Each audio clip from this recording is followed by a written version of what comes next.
hello guys আজি আপোনালোকলৈ আকৌ ৰেচিপি এটা লৈ আহিছো লোকেল মুৰ্গী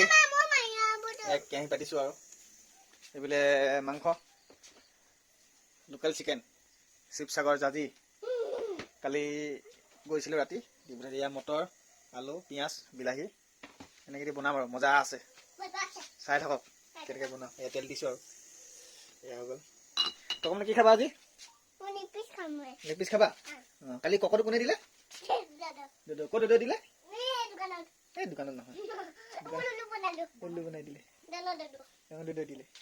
আজি আমি মজা আছে খাবলৈ কৈ দিয়ে কেনে কবা মজা আছে এইটো সব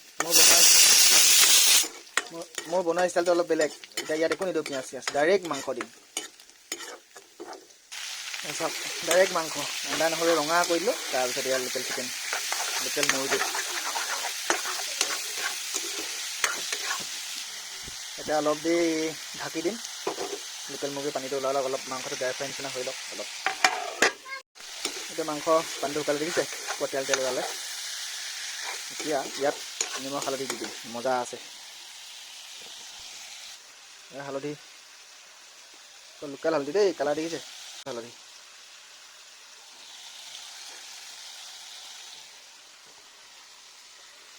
পানী দিয়া হ'ব আৰু জালুক অলপ দিয়া হ'ব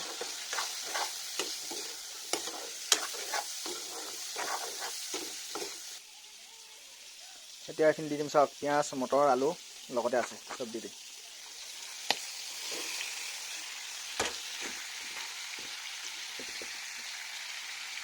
বৰ বেলেগ ষ্টাইলৰ খানা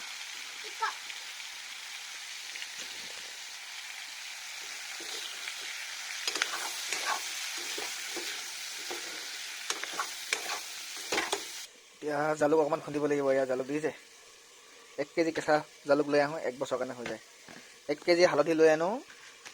লোকেল হালধি 1 বছৰ কাৰণে হৈ যায়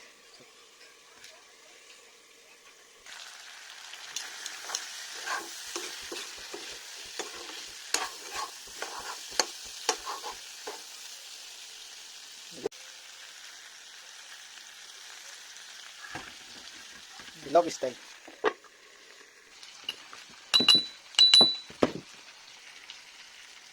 দিম জালুক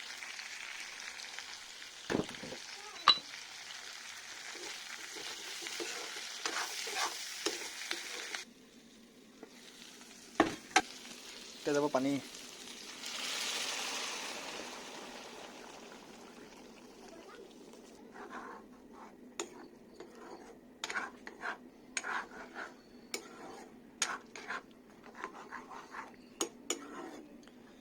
আধা ঘণ্টামান লো ফ্লেমত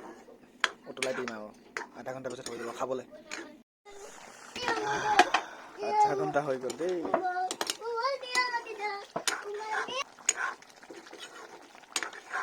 অলমষ্ট খাবলৈ হৈছেগৈ আৰু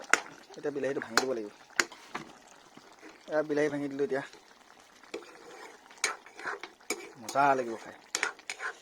একো মা মছলা নাই আদা নহৰু অলপ জালুক